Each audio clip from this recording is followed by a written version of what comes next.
The first sign something was wrong wasn't the pain. It was the smile. My doctor leaned back in his chair, folded his hands, and gave me the kind of reassuring grin you only see in commercials. "These will help almost immediately," he said, sliding a little orange prescription bottle across the desk. I wanted to believe him. Honestly, I needed to. For 3 straight months, my body had been falling apart. Crushing fatigue. Random dizzy spells. My heart pounding like it was trying to escape my chest. One minute I'd be standing in the kitchen. The next I'd be gripping the counter, praying the room would stop spinning. And every test kept coming back, normal. If you've ever been sick without answers, you know how terrifying that is. You start questioning everything. Your body, your mind, your sanity. So when a respected specialist finally handed me a diagnosis and a treatment, I felt relief flood through me. This was it. The answer. Or so I thought. I picked up the prescription that same afternoon.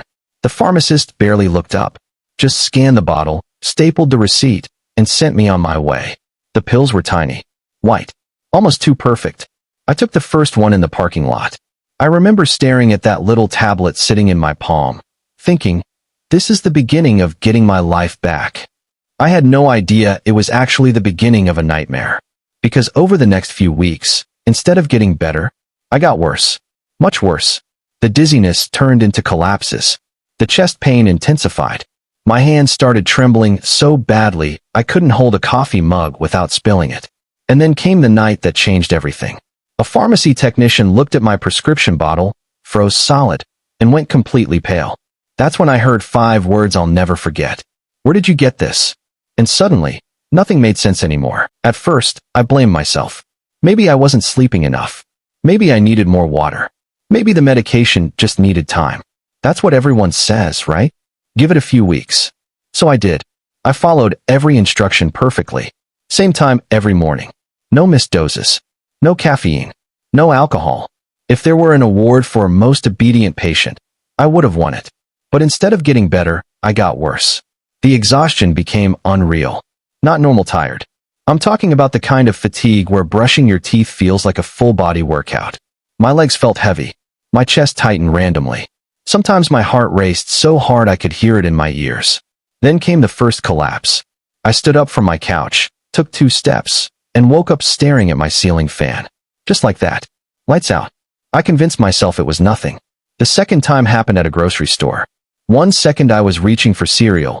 The next I was flat on the floor with strangers circling around me. That's when the fear really set in. But the scariest moment came 2 weeks later. I was driving home from work when my vision blurred. My fingers went numb. My heart started hammering like it wanted out.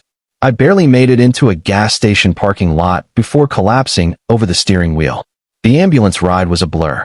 At the ER, a young doctor reviewed my chart, then asked a question that stopped me cold. "You're taking your medication every day?" "Exactly as prescribed." He studied my blood work, then looked back at me. "That's strange. According to the lab results, the medication wasn't in my bloodstream at all. Not low. Not weakened. Absent. Completely."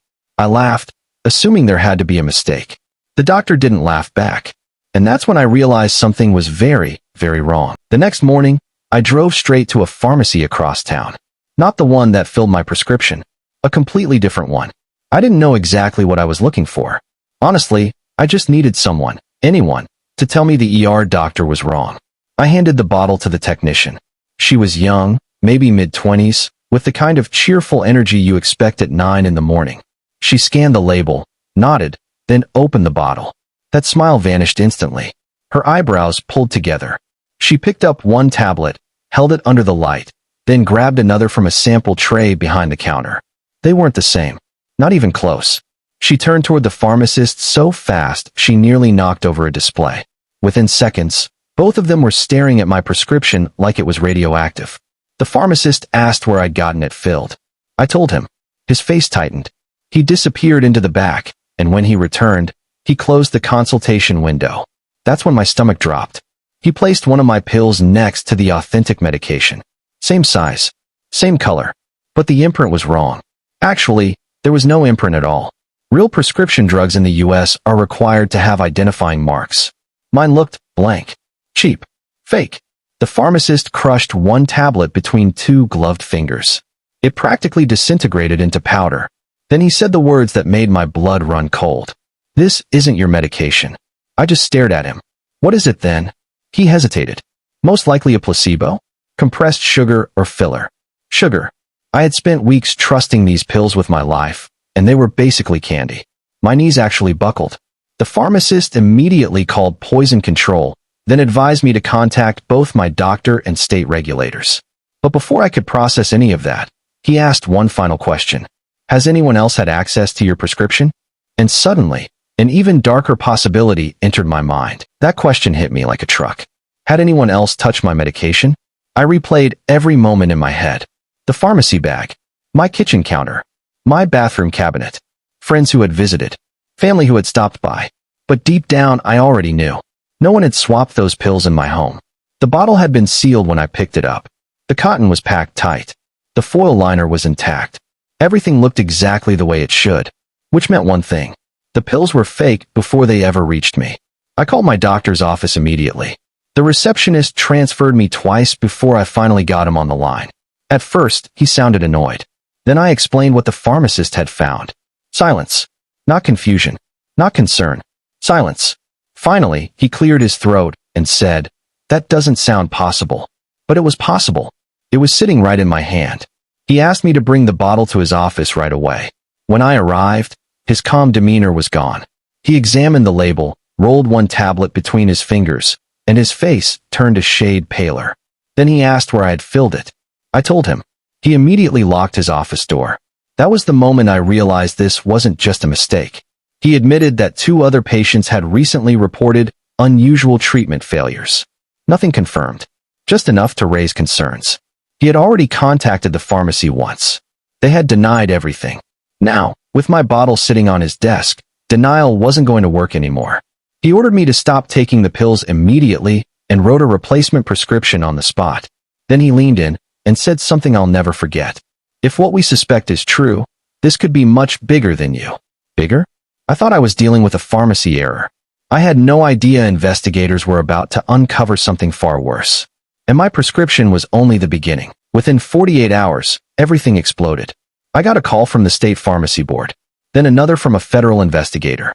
They wanted the bottle, the receipt, even the exact time I picked it up. This wasn't being treated like a simple dispensing error anymore. It was a criminal investigation. Agents met me at my apartment that evening. One of them carefully photographed every angle of the prescription bottle like it was evidence from a murder scene. In a way, it almost was.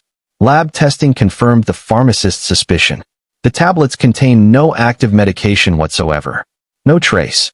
Just binding agents, sugar, and inert filler. Fancy way of saying I'd been swallowing lies. Then came the part that made my stomach drop. My bottle wasn't unique. Investigators had identified multiple suspicious prescriptions tied to the same pharmacy over several months. Different medications. Different patients. Same result. Counterfeit pills. Some patients had suffered complications. Others had been hospitalized. One case was still under review. The pharmacy was shut down that same week. News vans parked outside. Reporters swarmed the sidewalk. Suddenly, the place I'd casually visited after work was the center of a statewide scandal. But the biggest shock came when authorities announced an arrest. Not the pharmacist. Not the owner. A pharmacy technician. 27 years old. No prior record. Trusted by everyone. According to investigators, she had been intercepting high-value prescriptions, replacing legitimate medications with counterfeit tablets, and selling the real drugs through an illegal network. For months. Maybe longer. I remembered her face immediately. She'd handed me my prescription with a smile. A smile that nearly killed me. But even after the arrest, one terrifying question remained. How much damage had already been done? Because the answer, as I soon learned, was worse than anyone expected. The numbers were staggering. Investigators eventually uncovered hundreds of compromised prescriptions. Blood pressure meds. Painkillers. Heart medication. Even drugs used to treat cancer. Cancer. That word alone made my chest tighten. People weren't just inconvenienced. They were put directly in harm's way. Some had suffered strokes. Others experienced severe complications after their real medication was swapped out for worthless fakes. One family claimed the counterfeit pills may have contributed to their father's death. That lawsuit is still something I think about. As for me, the physical recovery took weeks. Once I started taking the real medication, the difference was almost immediate. My heart stabilized. The dizziness faded. I finally felt like myself again. But mentally, that was a whole different story. Every pill bottle made me nervous. Every prescription label sent my anxiety through the roof. I'd double-check the imprint, the shape, even the smell. I became the kind of person who Googled every tablet before swallowing it. And honestly, I still do. Then the technician's motive came out. Money. Authorities said she had made tens of thousands of dollars reselling genuine medications on the black market. She targeted expensive prescriptions because they brought the highest prices. To her, these weren't life-saving drugs. They were inventory, profit margins, quick cash. To the rest of us, they were survival. At the sentencing hearing, victims lined up to speak. Some cried. Some were furious. One man simply held up a photograph of his wife and said nothing at all. That silence said everything.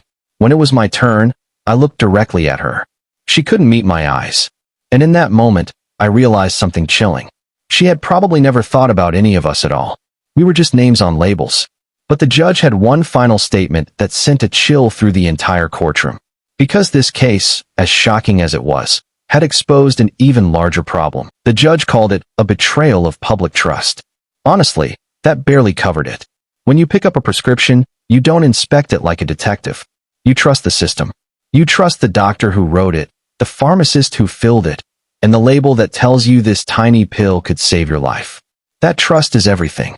And once it's broken, it never fully comes back. The technician was sentenced to years in federal prison. The pharmacy lost its license. Multiple civil lawsuits followed. Regulatory agencies tightened oversight. New safeguards were introduced. All because one person decided greed mattered more than human life. People always ask me how I found out. The truth? I almost didn't. If that ER doctor hadn't noticed my blood levels. If that second pharmacy technician hadn't looked twice. If I had ignored my instincts for just a little longer. I might not be here telling this story. That's the part that still keeps me up at night. So now, every time I get a prescription, I check everything. The pill imprint. The manufacturer. The dosage. If something looks even slightly off, I ask questions. And you should too. Because mistakes happen.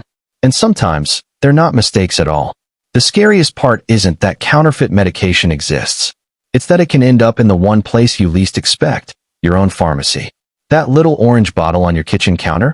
It represents trust. But trust should never replace verification. So if you've ever picked up a prescription and thought, this looks different, don't ignore that feeling. Speak up. Ask questions. It could save your life. And if this story taught me anything, it's this. The most dangerous lies don't come from strangers. They come in bottles with your name on them.